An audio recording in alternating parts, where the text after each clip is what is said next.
Hey everyone, thanks for tuning in. If you're new here, consider subscribing. It really helps keep these stories coming. And while you're here, let me know in the comments where you're listening from. Now, sit back, relax, and let's get into the story. My name is Tyler McDowell. I'm a professional wilderness survivalist, guide, and instructor based in Aroostook County, Maine. On April 14, 2025, what began as another crisp spring day became my deepest test. I was 26 miles west of Presque Isle, nestled near the North Maine woods. By nightfall, the world as I knew it would be unrecognizable. I woke before dawn, the pre-dawn sky hanging in shades of indigo and cold blue. My base camp was near Big Black Falls, a cascading set of rapids on the Little Black River, a common water source I mapped for clients. I had pitched a Hilleberg Nalo 2GT tent on a slight berm, just out of sight of the main trail. My gear lay neatly around me: a Henry 30 lever-action rifle, Mossberg 590 shotgun, Benchmade Adamas folding knife, Ferrocerium striker, and a personal first aid kit with Israeli bandage, trauma shears, burn gel, and a compact cat tourniquet. I also carried a Garmin InReach messenger for emergency comms and a solar-powered Goal Zero Venture 35 battery pack. I lit a small stove and brewed cowboy coffee in a stainless steel pot. The wind rustled pine needles. It was quiet, but that quiet, I've learned, tends to hold surprises in it. At 5:15, my Garmin beeped. A group chat ping for me to my apprentice, Jordan Bates, based in Caribou, some 60 miles north. The last message I sent was 2 evenings ago. Check in. New bear tracks near your route? No answer yet. I shrugged it off. Cell coverage is patchy here. By mid-morning, I'd eaten a simple breakfast of dehydrated eggs and venison hash. I planned to scout Ridge for an upcoming survival workshop, but fate had other plans. At 6:57, I noticed something odd. A pair of figures walking south along the ATV trail, unhurried, almost shuffling like weary hikers, but their stance was wrong. As they neared, I saw ragged clothing, pale skin with red stains, slow, uncoordinated gait. They didn't respond to my raising binoculars. I left my stove cold and backed off into the forest. I moved east, avoiding gunfire sounds that echoed from across the river. At 7:15, I heard a single scream. Short, high-pitched, then abrupt silence. I froze. I stayed quiet, concealed under a spruce bough until 7:46. Ducks flew low overhead. The world seemed to hold its breath. I hunkered down by a downed log, reviewing my exit strategy. If this was a rabies outbreak or something viral, it didn't matter. My priority was survival. At 8:47, I grabbed my InReach, sent an SOS to military contacts. Unidentified hostile humanoid south of camp. Need intel urgently. I didn't get an automated response. Around 9:02, a faint drone noise buzzed overhead. A small civilian quad-rotor drone, black, with magnetic gun pods. I ducked behind a boulder. The drone hovered, camera light blinking, then moved east. I recorded optics evidence with my night vision monocular attachment on my phone via adapter. By 9:25, I heard a tactical vehicle. Engine revs. Men shouting muffled commands. Someone on the InReach replied finally, from the 101st Civil Support Team in Bangor. Assess threat, report radiation and biohazard. Confirm identity vis-a-vis CDC protocols. I typed back. Visuals suggest hostile, aggressive, cannibal-style behavior. No signs of uniform or controlled quarantine formation. I moved southwest, staying downhill from the ridge. Dense spruce gave cover. My satchel contained 600 rounds of .223 for my AR-15 patrol rifle, plus 25 rounds of .00 buckshot for the Mossberg. I carried an internal frame 50L pack with dehydrated meals, water bladder, compact saw, and thermal blanket. At 10:18, I encountered fresh human footprints. Boot tread, possibly 5.11 tactical boot, military, marks angled toward a logging road. I paused, scanning. My gut said, too organized. That group was coordinated, maybe law enforcement or military. A half-mile later, at 10:42, I spotted 3 men, olive green uniforms and black ballistic vests, armed with M4 carbines fitted with aim-point red dots and AN-PVS-14 night vision units slung. They were crouched around a body on the ground, pallid, stiff, eyes clouded. No movement. I counted 6 nurses and medics approaching, white coats, gloves, carrying tissue transport packs. They placed the body in a containment bag. Heart racing, I slipped behind a birch. Their demeanor was calm but tense. No yelling, no shots fired. I whispered into the inReach, hostiles not all military but CST military engaged. I paused. If conventional forces were handling it, maybe evacuation was near. Suddenly, one of the civilians screamed. An officer fired 2 rounds skyward. The uniformed men yelled at the nurses. Suddenly, another shriek. Someone went down, moans. I heard 2 muffled pops. One of the nurses staggered back, stumbling. The group deployed. The uniformed men pointed rifles outward. The nurses screamed, dropped to the ground. At 11:12, a dark figure, clad in rags, ravenous, burst from behind a tree, lunging toward the nearest medic. The soldier fired, a fast triple tap with 5.56 rounds. Headshot. The body collapsed. 2 others emerged. A furious short burst ensued and all 3 fell.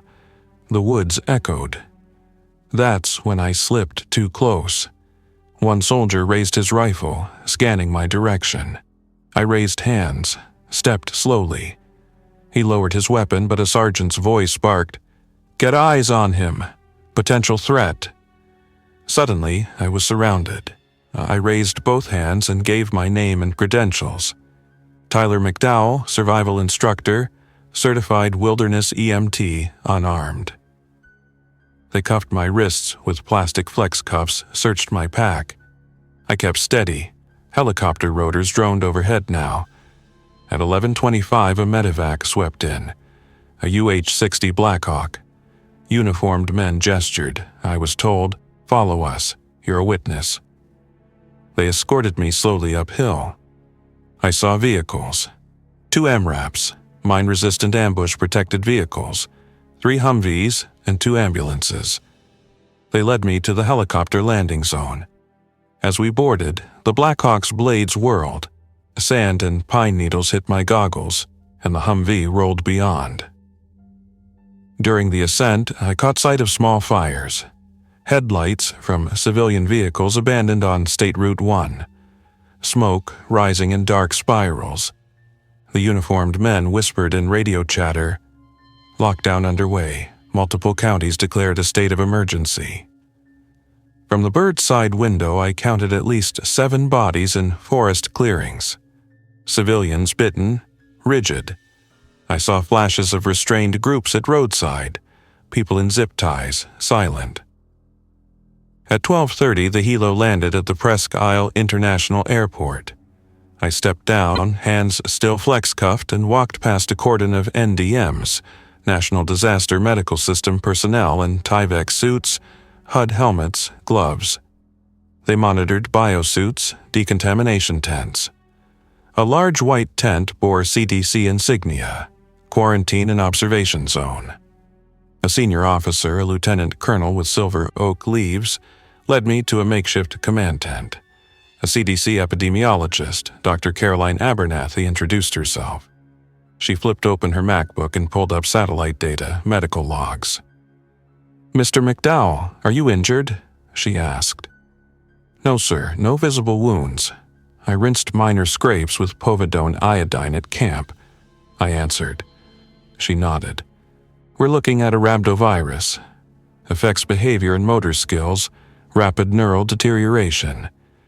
Early victims become aggressive. Spread via fluid contact, aerosol transmission uncertain. She looked at me meaningfully. You've been outside the quarantine cordon. We'll hold you for observation. Test for viral markers. We may ask you to assist. I swallowed. This was beyond any scenario. I understand. They removed my flex cuffs, replaced them with Velcro wrist straps. I gave them gear manifests. They bagged and tagged my pack, rifle, shotgun. Before noon ended, I was ushered into a small audit room with 2 seats, a bench, and a window. They offered me Tylenol, water. My heart banged. I sank onto the bench. Time slowed. I thought of Jordan Bates, no answer. I thought of my workshop scheduled for Fairfield County next month. I thought of the 3 uniformed men, the nurse, and the moan of the infected. My mind sharpened. Instinct shifted from hazy fear to pragmatic clarity. Assess, prepare, adapt. I had survived ambush, witnessed transformation of neighbors into predators, was now under scrutiny from the highest authorities in biohazard containment. I needed to think ahead, preserve knowledge, stay useful, and stay alive. I lay back and closed my eyes. I ran mental checklists. Did any fluids contact my skin? Maybe during that drone surveillance, but no visible contact. Blood spatter from the nurse? Possibly my goggles were fogged. Face shield may be needed. Did the uniformed men spray bleach or disinfectant? I saw some canisters by the medevac point. I realized they'd likely swabbed me, on site and on arrival. I focused on calm breathing. I cataloged my weeks of wilderness isolation, recognizing the comparative luxury of clean, isolated space here, but also danger. Biolabs, stressed personnel, unknown variables. At 14:05, Dr. Abernathy returned with a small sealed packet. Negative for viral RNA markers at levels of concern, she said. We'll test again in 6 hours. Stay close. She paused. You're clear for now. Do you have any skills we can use? My answer came naturally. Yes, I'm trained in confined space rescue, first aid, situational awareness. I'm familiar with PTSD triage. I can help. She nodded. Good, I'll ask around. They assigned me a yellow vest marked Volunteer Support Wilderness Medical Team.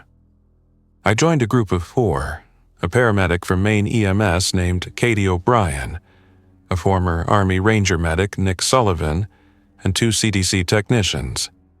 We formed a traveling medics group, posted between the decontamination tents and quarantine wards. We helped set up negative pressure isolation tents, unpack supplies, 42 boxes labeled Level D PPE and N95/FFP3 respirators. I made sure tents were oriented toward prevailing west winds to avoid cross-contamination. We placed chemical showers. I used my experiences in 2018 wildfire zones to direct logistics. At 17:12, we received 3 individuals, 2 men and a woman, walking from the west perimeter route. They appeared disoriented, sweaty, blood-smudged with minor bruises. Katie and I triaged. All vital signs stable, no signs of active aggression or infection. Dr. Abernathy ordered us to quarantine them in the Green Zone camp. I led them, careful to maintain 2-meter separation, issuing them Tyvek suits, gloves, goggles. They chattered. One introduced herself. My name is Elena Ramirez. We were driving from St. John's, New Brunswick, home to Holton. We found carnage on the highway, crashed cars, bodies. The older man, David Lynn, said, We got cut off, ran off-road. We spent 3 hours hiding in ditch, saw the infected crowd around a superstore. The third, a younger fellow named Marcus Chen, was silent, eyes darting. I recorded statements in my notebook. It turned out they fled at 1442, coincidentally, right as the outbreak was declared. I looked out as dusk fell. Overhead, yawns of helicopters, flashlights sweeping. Our group prepared dinner packs, MREs, and filtered water for the volunteers. Rats scurried at edges of tents. The smell of disinfectant, latex, diesel, earth, and anxiety permeated the air. Elena and David sat across from me. They seemed shaken. I poured coffee, told them stories.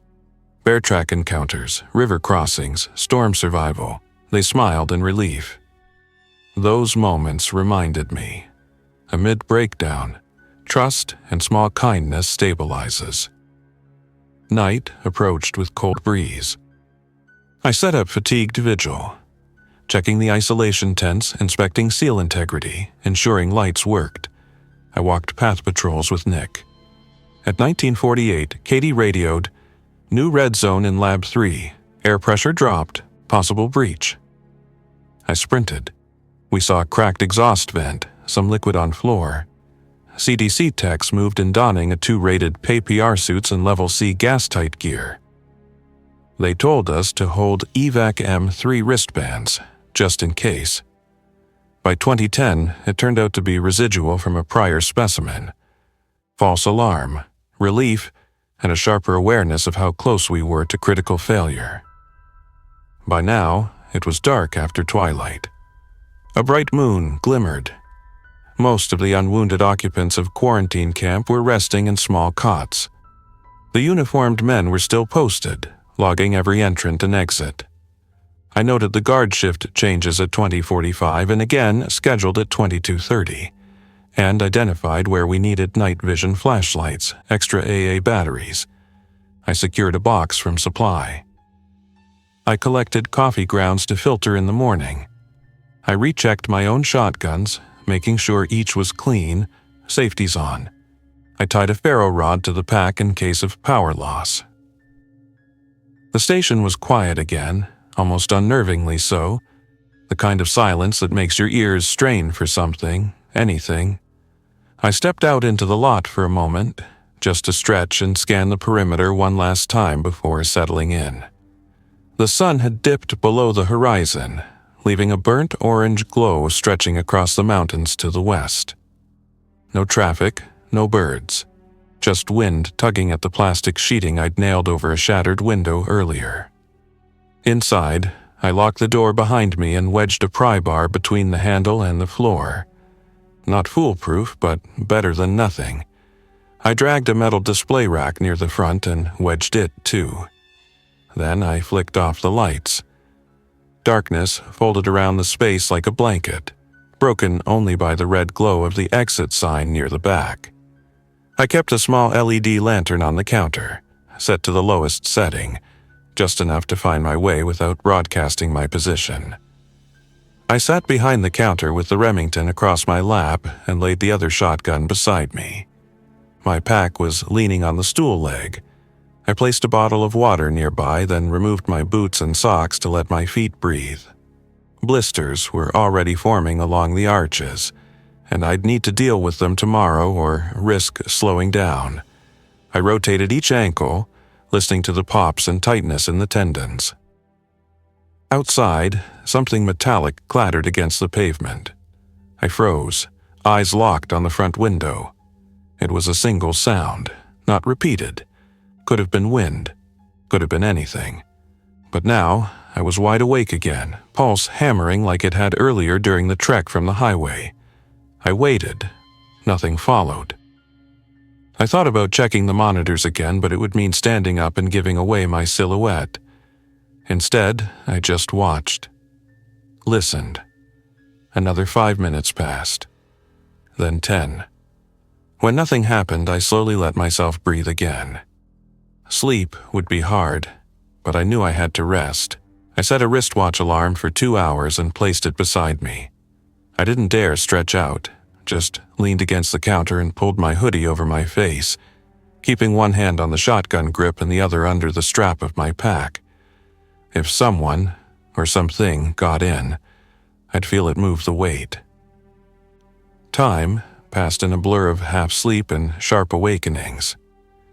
Each time my alarm buzzed, I shut it off, checked the windows, and peered through a cracked door at the back lot. Still nothing. At 4:30 a.m. I heard what sounded like distant engines, low and grumbling, maybe 2 or 3 of them.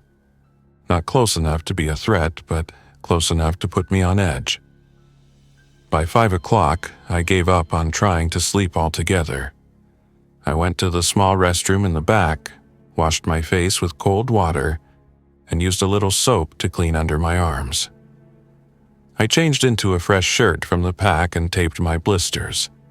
My boots were stiff from drying sweat, and I had to force them back on. Every movement felt heavier, slower. With the first threads of dawn unraveling the darkness, I fired up the hot plate behind the counter and boiled enough water to make the last bit of coffee.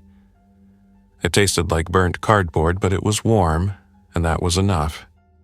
I sipped it while sitting near the window, watching the world come back into view. I could just make out the shape of an overturned semi 2 blocks down, still surrounded by abandoned vehicles. Smoke still lingered from the diner. The air was thick with tension, like the whole town was holding its breath. I repacked everything methodically, checking each item by feel and habit. Food, gear, maps, radio, batteries, weapons. I secured the ferro rod again, made sure the lantern was off, and stepped outside into the dawn. The air was colder than I expected. A ground mist clung to the road and wrapped the base of street signs like a veil. I took the side alley, stepping over broken glass and rusted metal. I avoided the main street, too open, too easy to get boxed in. I didn't know where the infected were, but they weren't gone, just hiding, waiting. I made my way toward the police station across town. If the radios were still working, I might be able to reach someone outside the valley, maybe get a map of the latest evacuation routes, or at least pick through their gear. Halfway there, I caught a movement out of the corner of my eye. Top floor of an apartment building, maybe 3 stories up. A curtain had shifted, just slightly. I ducked into a loading dock behind a print shop and watched. Nothing moved again. I waited 3 minutes. Still no sign. Could have been wind. Could have been a survivor. I kept moving. The street leading to the station was a graveyard of mangled vehicles. Some had burned. Some were still intact. Doors open, contents scattered. I passed a sedan with bloody handprints smeared on the inside of the windows. No broken glass, no damage to the locks, just gone. Whoever had been inside either got out or got dragged out. I didn't check the trunk. The front of the police station was barred with riot gates. One of them buckled inward like something massive had thrown itself against it. I circled to the side and found a basement-level fire escape that had been left ajar. The door was slightly warped, but I managed to pry it open enough to squeeze through. Inside, the air smelled of mildew and spent powder. The fluorescent lights were dead, but my flashlight worked just fine. I angled it low, sweeping each corner slowly, like I'd done hundreds of times back in the garage when searching for a lost socket in the dark.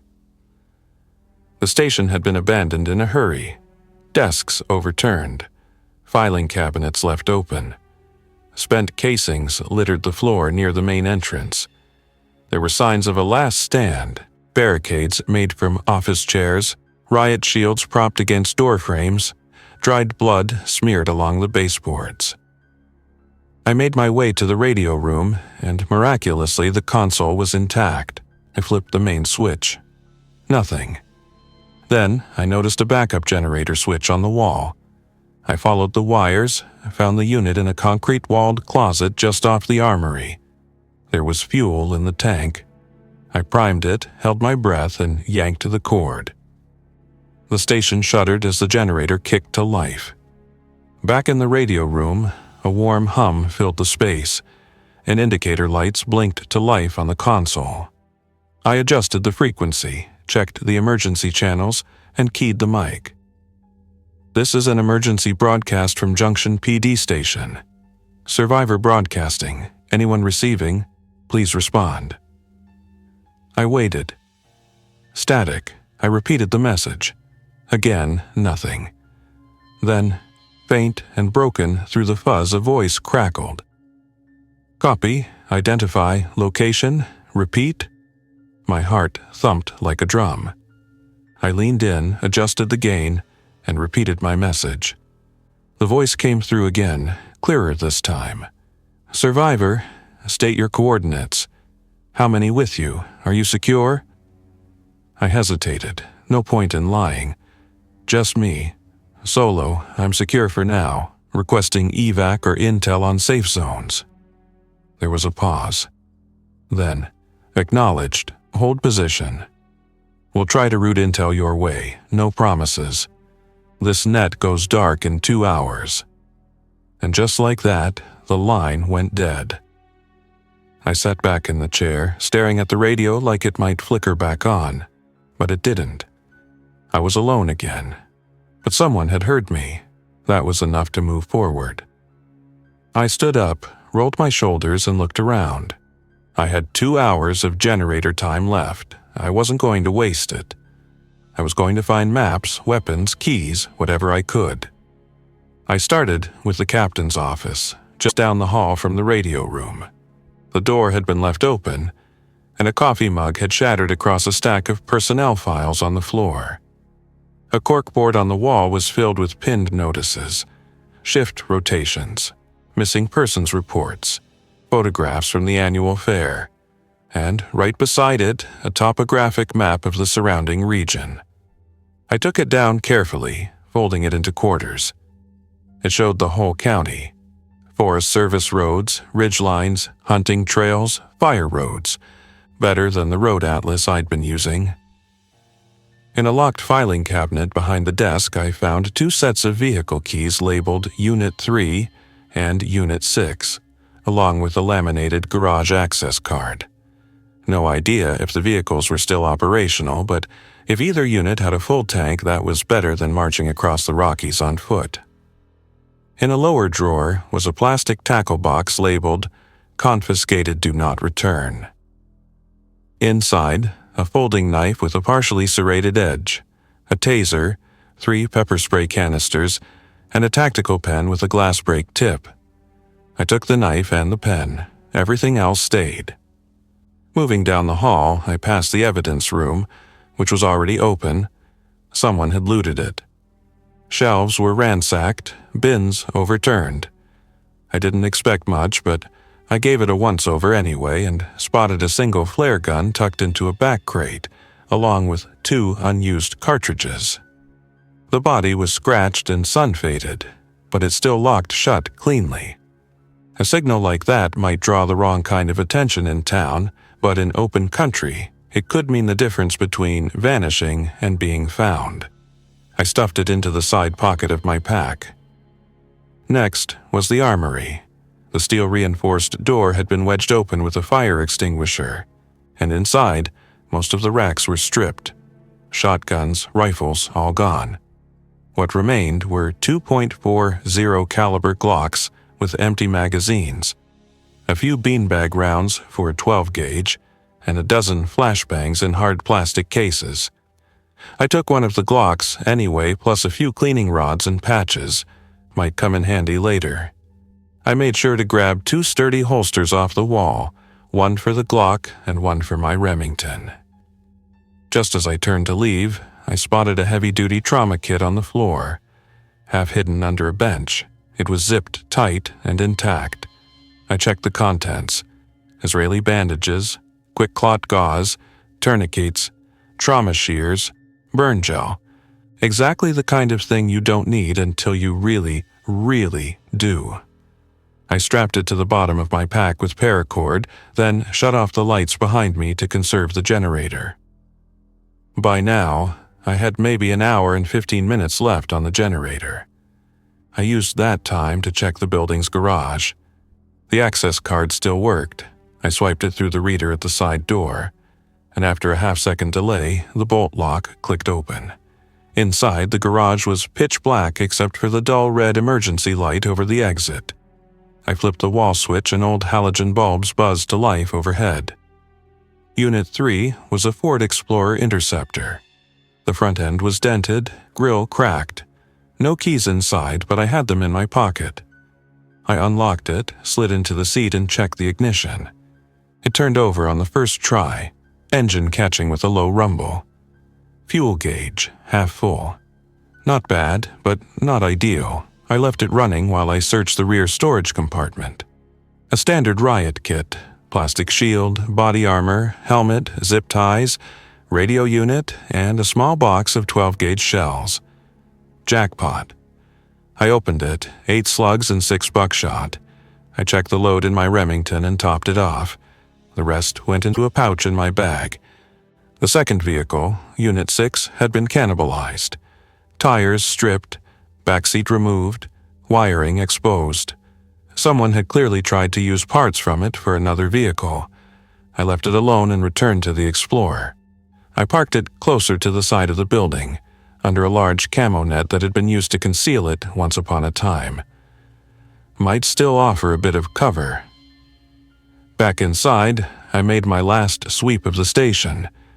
In the break room freezer, I found a bag of vacuum-sealed beef jerky and 3 MREs. I stuffed them into my pack and ran through the final mental checklist. Map, weapons, comms gear, water filter, trauma kit, backup fire starting gear, and now, transport.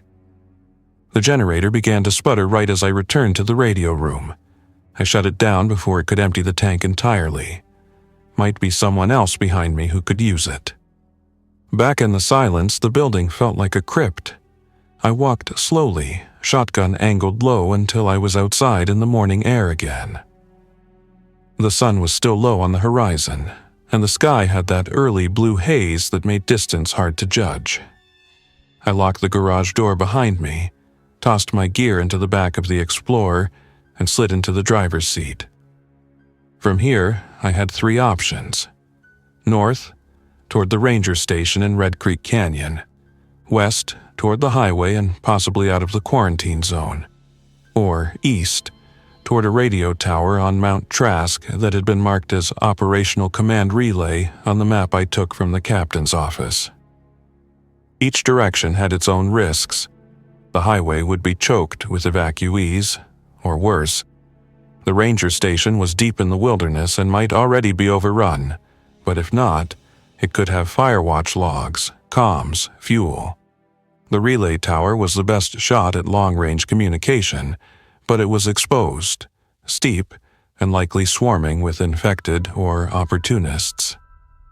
I chose east. The road to Mount Trask was narrow and winding, barely more than a fire service access route in places. I drove slow, keeping the vehicle in second gear, engine quiet, and lights off. I stopped twice to move debris, tree limbs, a downed power line, an abandoned motorcycle.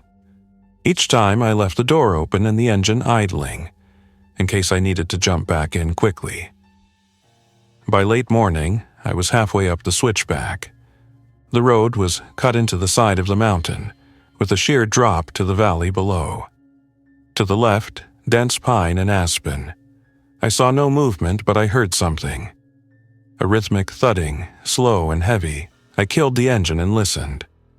It was footsteps. Not human, not quite, too irregular. Then a shape emerged from the tree line. A man, or what used to be one. Torn uniform, possibly park ranger. One arm bent wrong, dragging behind. His jaw slack, mouth working wordlessly as he moved toward the road. Another followed behind him, then 2 more. I didn't wait. I restarted the engine and drove forward slowly, hugging the cliff wall. I didn't want to draw attention with acceleration. If they heard me, they didn't react quickly enough. I passed them without incident, though one turned its head in a twitchy, bird-like motion that sent a chill down my spine. At the top of the climb, the road ended in a chain-link gate. Beyond it stood a tall structure of steel lattice, Mount Trask Relay Tower. A maintenance shed squatted beside it. I parked under a tree, grabbed my pack, and approached the gate. The chain was snapped. The gate hung open. That meant someone had already been here. I raised my shotgun and entered slowly, stepping over the bent chain. The relay tower buzzed faintly, still powered. The shed door had been kicked in. Inside, a man in a blue jumpsuit lay face down on the floor. Blood pooled around him. He'd been dead at least a day. No obvious bite marks. A clean puncture under the chin. Gunshot. Self-inflicted, likely. A sidearm still lay beside him. A Sig P-320 slide locked open, one spent casing next to his hand. I holstered it. Ammunition is always useful, even when the weapon isn't yours. I leaned back against the shed wall, pulse heavy. Junction was confirmed lost. That meant every survivor still out there was either holed up or already gone. Zone Alpha was marked on the map. An emergency bunker carved into the granite cliffs just south of Devil's Thumb Ridge. Another 30 miles, most of it on foot. No exfil expected. I looked down at the dead tech, then out through the shed window toward the tower.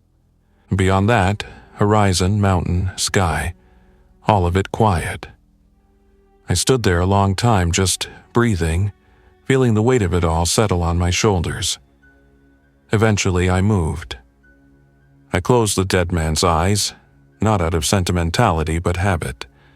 Some part of me still clinging to a sense of order in a world that no longer followed rules. I covered his body with a canvas tarp I found rolled in the corner, folded it carefully, like I'd done 100 times in another life. The stink of old blood lingered thick in the air, mingled with machine oil and pine sap. I pulled open a storage bin beneath the workbench, hoping for spare batteries or maybe another radio. Instead, I found a bundle of topographic printouts, folded and marked with grease pencil. Evacuation corridors, fallback routes, even hand-drawn notations, downed bridges, burned-out intersections, suspected hotspots. I added them to my pack, careful not to crumple the corners. Outside, the tower hummed with latent energy. Its dish turned slowly, tracking some signal in the void. I climbed halfway up the metal scaffolding, just far enough to get a clear view of the surrounding peaks. Nothing moved. Not in the valleys below, not along the ridgelines.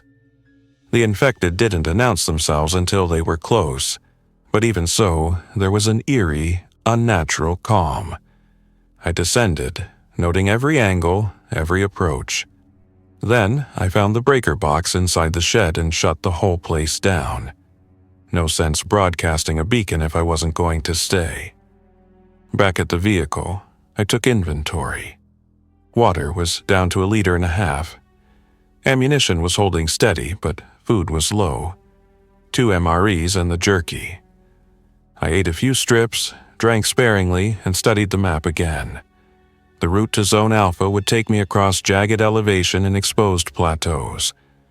No guarantee the bunker was even accessible, but if the transmission was accurate, it was the last place anyone had organized fallback. I couldn't afford not to check. The Explorer could only take me so far. The road beyond the tower dissolved into little more than a washed-out trail choked with deadfall and loose rock. After 3 miles, I'd be on foot regardless. So I packed light, essentials only. Shotgun slung over my shoulder, pistol holstered at my hip, flare gun secured in the side pocket, trauma kit tight to the bottom of the pack. I kept 1 MRE in my vest pouch and left the other hidden under the front seat, just in case. By early afternoon, I was moving again. The trail dipped into a forested ravine, shadowed and damp, the kind of place where sound traveled poorly and shapes blurred at the edge of vision. I kept my steps light, ears tuned to every creak of branch or rustle of undergrowth. At one point, I passed a boot, just one, half buried in the dirt. No foot inside it, thankfully. Just an old bloodstain smeared across the laces. I didn't stop. I didn't want to know. Around 3 p.m., I reached a dry creek bed that intersected with the trail. The rocks were sun-bleached and warm, but something about the way they were scattered looked off. A pattern, almost. I knelt, studied the ground. Someone had moved through here recently. Heavy prints, staggered gait. Maybe 2 people, or one limping badly. I followed the trail 100 yards upstream and saw where the figure had leaned against a tree. Smears of blood marked the bark. There was no body nearby. I scanned the woods. Nothing. But now my pace slowed, not because of fatigue but anticipation. Whoever, or whatever, had left that trail might still be near, and if they were infected, I wasn't interested in meeting them in the close quarters of a pine thicket. Just past the next rise, I spotted the remnants of a campsite. A torn tent, half collapsed. The smell hit me before I got close, stale sweat and rot. I circled it, shotgun at the ready. A sleeping bag had been shredded. Inside, more blood. No gear, no food. Just a pair of cracked sunglasses and an old ranger's patch. I didn't linger. This wasn't a place to rest, not anymore. By dusk, the terrain began to rise. I reached the base of a sheer bluff, where the old logging trail split into 2 switchbacks. One led east along the ridge towards Devil's Thumb. The other cut west toward what used to be a fire watch cabin. I checked the sun, did the math, and figured I had maybe 90 minutes of usable light left. I didn't want to bivouac out in the open, and the fire cabin, if it was still intact, might offer shelter. The western trail was rough, more of a game path than anything. Fallen logs forced me to climb more than walk. But when I reached the top, I saw the silhouette of the old tower through the trees. Thin, rusted, swaying gently. The cabin beside it was still standing.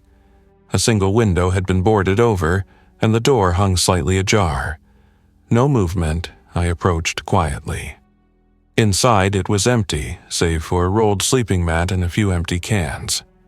Someone had stayed here not long ago, but they'd moved on. No signs of struggle, no broken furniture. Just silence. I checked the loft, clear. I latched the door, reinforced it with a broken table leg, and set a perimeter of empty cans on fishing line around the outside. An old trick from a buddy in Alaska. Primitive alarm, but better than none. As darkness settled, I sat by the window, scanning the woods with my scope. I didn't see anything, but I didn't relax either. I cleaned my weapons again, broke down half the MRE for a cold meal, and stretched out on the floor in full gear, pack propped under my knees. I wasn't expecting sleep. Not real sleep, just rest, the kind that keeps your muscles from locking up and your brain from folding in on itself.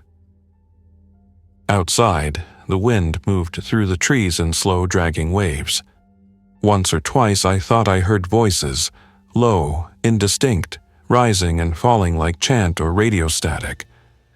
I told myself it was the forest. That's what I had to believe. Tomorrow, I'd push the rest of the way to Devil's Thumb. After that, if Zone Alpha was real, if it hadn't already turned into just another grave, I'd know soon enough. Once or twice I thought I heard voices, low, indistinct, rising and falling like chant or radio static. I told myself it was the forest. That's what I had to believe. Tomorrow, I'd push the rest of the way to Devil's Thumb. After that, if Zone Alpha was real, if it hadn't already turned into just another grave, I'd know soon enough. Thanks for listening. If you enjoyed this story, don't forget to like and subscribe. Your support keeps these creepypastas coming. Until next time, stay alert, stay safe, and never ignore the feeling that something is watching.